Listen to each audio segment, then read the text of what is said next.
You are listening to I Am Refocused Radio with your host, Shamaya Reed.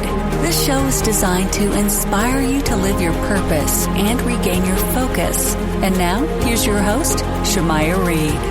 Hey, welcome to I Am Refocused Radio. Once again, we are here today, and just like any other time, we have another amazing show lined up for y'all.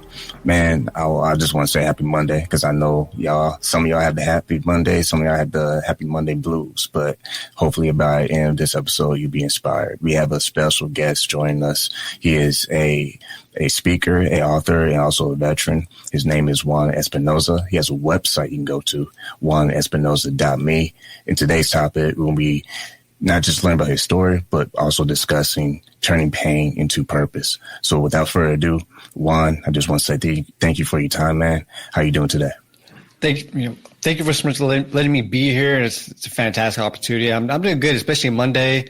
I was telling you before we air that I flew in from Nashville last night, so I'm ready to go. So, man, just to kind of jump into today's topic, turning pain into purpose, you have a lot of points in your own story, both professionally and personally. Kind of take us back, though, because in your bio, you talk a lot about your childhood challenges. Kind of share with us what it was like growing up. And obviously you did serve, and I want to say thank you for your service. Kind of lead us to what drew you to making that decision. So I think the big thing for me, it was my childhood it's a very modest childhood. So I can't really say it was bad at all, because it wasn't, right? You know, we had enough to get us by, but the thing for me is I've always been that rebellious type. And probably a lot of things I've done was because of my rebellious type, especially as a kid, right? So when you're growing up, we didn't have a lot, but we may do what we had. I think that's important. I reflect now on my childhood. I learned the power of resilience through my dad, right? My dad's always working, quitting was never an option for him, right? And then also when I look at my mom, I grew up, my stepmom raised me, my biological mom left when I was about 3. So I didn't have like that biological mom, but my stepmom she showed me what it meant to be a parent, right? She showed that empathy. She showed up for even kids that weren't her own, but she treated them as her own. I think it's part of the compassion that I learned, and patience too. So when I was growing up, being that rebellious type in high school, I didn't take my grades too seriously. So, we didn't have enough money to send me to college, so I had to pick one. Military or a 9-to-5 job working like Target or something, which I'm not saying Target's wrong, but for me, I didn't want to do that. I wanted something bigger. I want something greater. I think that's where I went to join the military.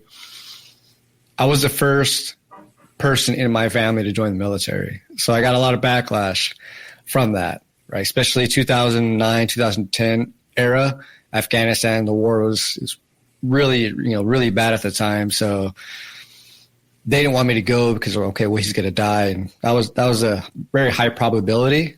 So I think that's where I transitioned to the military, just finding a better purpose or a greater purpose than myself. When you look at how military does build you to be not just strong mentally, physically, but also it gives you a lot of value and leadership role. What's some of the things that you believe rubbed off on you in a good way that to this day you probably see as a strong foundation? Definitely resilience. I learned it from my dad, but it ingrained in me in the military. So when I got to my unit in 2000, so I joined 2009, day after I graduated, or a day after I turned 18, I joined. Went to the military about 2 months later. I got to my unit probably about 3 months later. 4 months after that, I deployed to Afghanistan. As being a baby, right? I'm 18, just young kid, don't know any better. The military and those deployment really ingrained the power of resilience and the power of not giving up. And I use that now, with my family, with relationships. I don't see quitting as an option. I think that's more you have to commit with everything. And I think that's what a lot of people don't do now. It's when it starts to get hard, they start to back off. Like, no, it's too much for me. You have more in you than you know you have in you. You just gotta see. You just gotta push through that to see the actual lessons it's trying to teach you, but also shows you your true power at the end of the day. A lot of people, they struggle with that whole finding purpose and hardship. When you look at kind of in the highlight reel of your life, what do you believe helped you navigate those pain points of personal loss and also challenges that comes all of our ways, right? But for you personally, how did you find yourself navigating through that and learning from those experiences? I think a big thing for me was looking about all the hardships and the trauma that I've been through. A lot of the times you can use it as to, make or break you. And through all the hardships I had, I would never take any of those back because it made me the person who I am. The only thing I've done was change my perspective on it. That's how I wrote my book. So I changed my perspective on everything entirely. And we all deal with some type of pain, trying to find our purpose. But if you look at through the good and the bad that you've been through in your life and ask yourself, like, what is it teaching me? A big saying I use is pain is a teacher. What is it teaching you? If you change your perspective, you can learn so much on the value of just anything you've been through in your life, the good and the bad, if you just change your perspective. And that's what I did. Once again, you're listening to iAmRefocused Radio and watching us online. Talking to our guest today, Juan Espinoza. Go to his website, juanespinoza.me. Talking about today's topic, turning pain to purpose. And my next question for you is, when you discovered that there is a turning point in that decision that, okay, this is the reality right now, but this is not where I'm staying.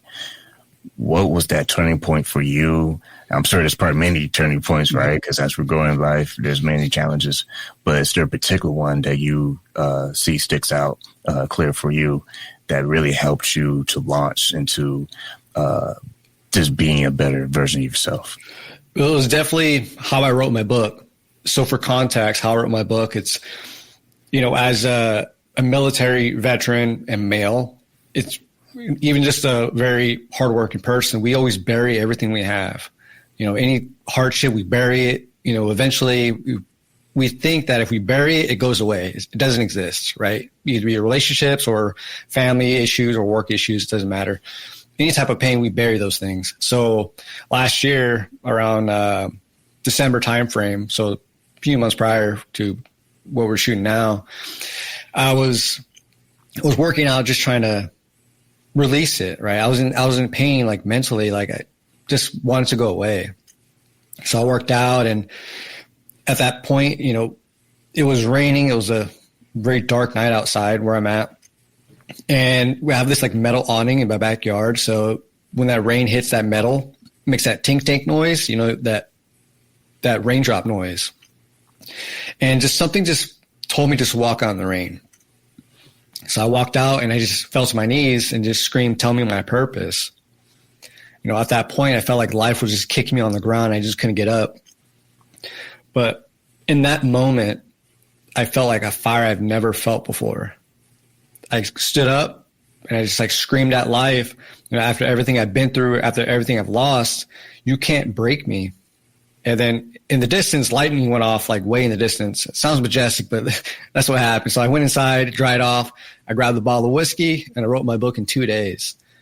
And that was the turning point. Was we tend to blame ourselves, or why me? We have this why me mentality sometimes.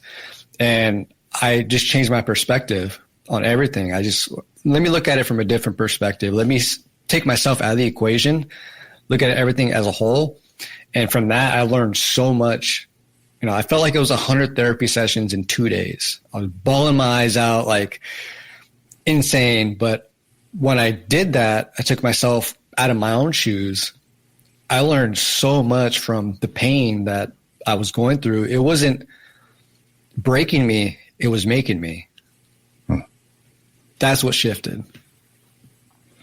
That's a perfect segue into going deep into the topic, turning pain to purpose, because when you see that when life gets serious, the good old days of just kind of like winging it and like just kind of going through the routine, it kind of stops. It's almost like an emergency. Like if I don't stop and pay attention to the window of opportunity I have, because that's what it really is. It's a window of opportunity to what do I need to address in order for me to grow or for me to get better. As you started writing that book, what was the process like going down memory lane and understanding from maybe a different perspective that those experiences were actually building not just you, but your character as well? Painful, very painful. I think that's a big part of self-reflection, is realizing that we might think we did everything right, but, you know, we sometimes didn't. And what I did, you know, it's a big important thing that I think a lot of people should do is, one, write down everything, because you see it now. You can prove it. You'd be like, okay, this is an actual problem. But I think a big part is a lot of people, when they address an issue, it could be a pain, it could be a growth, anything, they look at the good and the bad. You know, the good they did, the bad they did, right? I think that's 50% of the problem. The big 50, which I've never done, was address the other 50, in my opinion. It's what I didn't do. Wow. That's what changed it for me. I've always saw it as, oh, I did this good, I did this bad. Boom. Okay, moved on, right? I reflected. But it never really affected me or taught me anything. It just showed me what not to do, what to do. But that when I actually looked at what I didn't do, that's what shifted everything. You know, for my marriage, my divorce, you know, my relationships, even my military background, I did good and bad, but there's a lot of things I didn't do. And it wasn't necessarily out of ill intentions. A lot of it was just, I didn't know. Right. You know, we put ourselves in a situation where, you know, why am I with this person? They're very bad for me. Or why am I working for here? It sucks here. But if you look at the fact that you're there because you didn't know any better, you won't beat yourself up so much, right? You can't stop anything that's you didn't know how. And that was a big part of me, just getting over that, was learning, like, you know, I was wrong, or I didn't know any better, but I'll take responsibility for that, but not all of it. And that self-reflection is what changed it for me. People on the show always talk about what you're saying, and that is, in a nutshell, self-awareness. Like, where are you? You know, where am I on the map? And I want to add to what you're saying. A lot of times we need outsiders to bring to our attention that, hey, you know, you might think you're doing great, or you might think you're killing it, but if you can be real and you humble yourself a little bit, here's some areas where you're kind of like way off the map. Did you have people that kind of helped you with that, like outsiders, you know, another set of eyes to kind of have a real talk with you, or just feedback to kind of help you also level up? So I didn't. I've always had my sisters. My sister, my brother-in-law, people I've been with. They've been very honest. But a lot of the times I was maybe naive, I guess you would say, and I just like, okay, I'm good, and I didn't want to humble myself. And it's interesting. And interesting you mentioned that, because my sister, after I wrote my book, you know, my sister read it and they cried. But they also asked, "Did you have like a life coach? Like, how did you do this? Like, did you go to therapy?" You know, I went to therapy for one session, didn't like it. But I was like, no, I didn't. I just self-reflected and took myself out of the equation. That's also very humbling, right? We all tend to be like, I'm the best man, or the best husband, or the best wife, or best spouse. And when you take yourself out of that equation, you're like, yeah, I wasn't that great. Yeah, I admit that.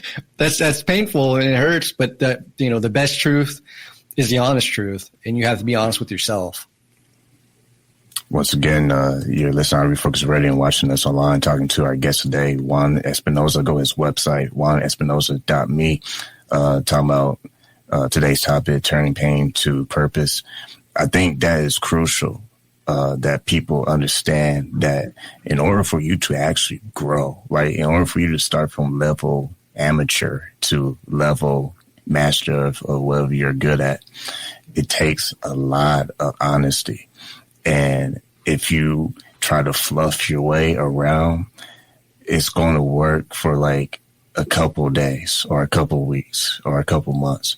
But long term, you will still remain that amateur person because you would never have matured.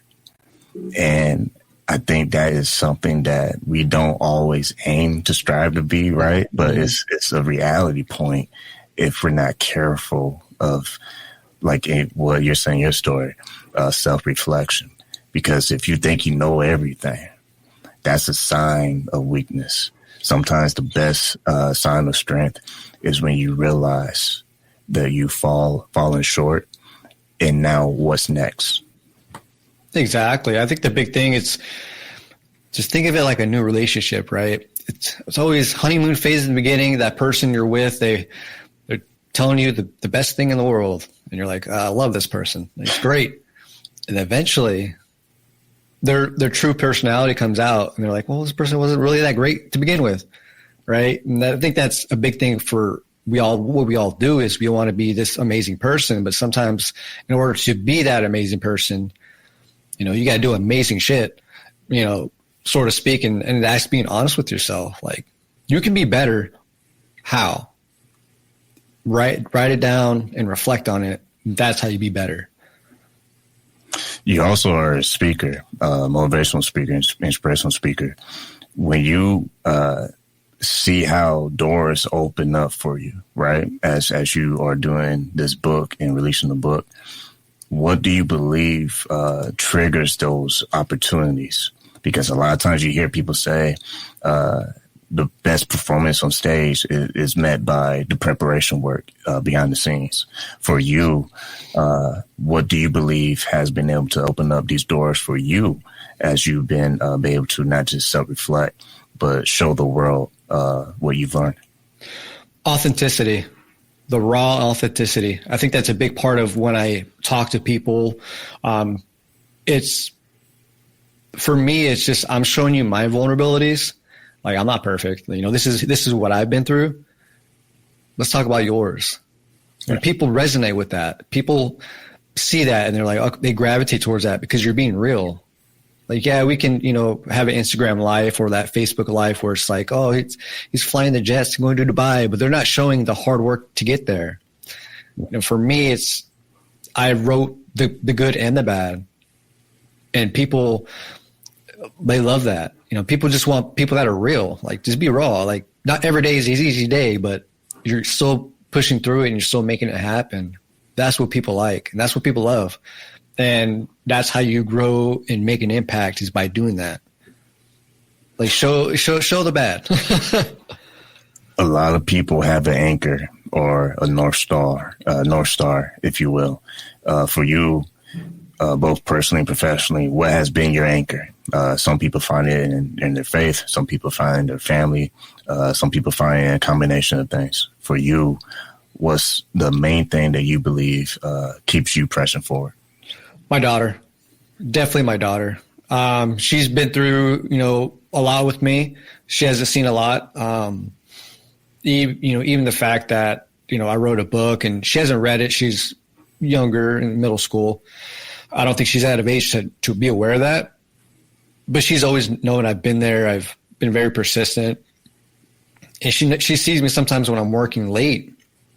She'll be like, Dad, don't stay up too late. And I was like, I'll try not to. She grounds me. But I do it for her and to impact generations beyond me. We have the power to break cycles We just got to put the work in and put the effort in to break that cycle. And me sharing my vulnerabilities, being, a male veteran, combat experience and whatnot, if he's showing like, oh yeah, life's not easy, I'm talking about it. It allows other people to give him that platform to also talk about it. And I think that's how we move forward, is by talking about our vulnerabilities and use that as a sign of strength, not weakness. If you had a lesson that you can choose, just looking back on your journey, what would you choose as maybe a lesson message?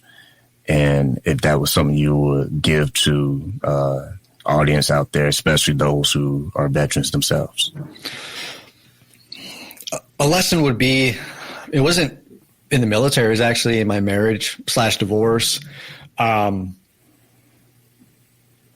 make the short story. Basically, I was with my ex-wife at the time, 9 years, deployed a few times. My last deployment, basically came home, found out she was having an affair. She got pregnant. She said the kid was mine, but it wasn't. But throughout that, I learned the power of forgiveness.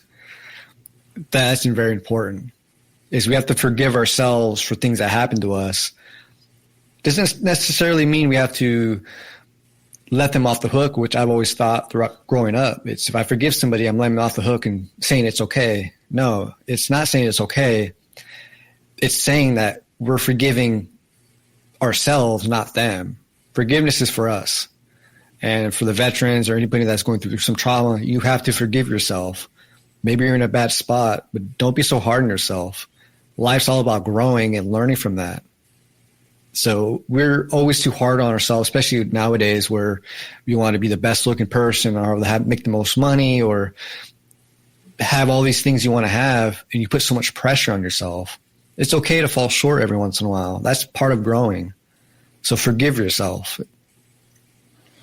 Yeah, I want to touch on the comparison part, because that is something that I don't care what anybody says. We all do it. I do it as the host of this show. Right after the show's over, I'm going to be watching someone else's podcast to see if I can steal some ideas and secrets, because that's kind of how we're built as far as the human experience.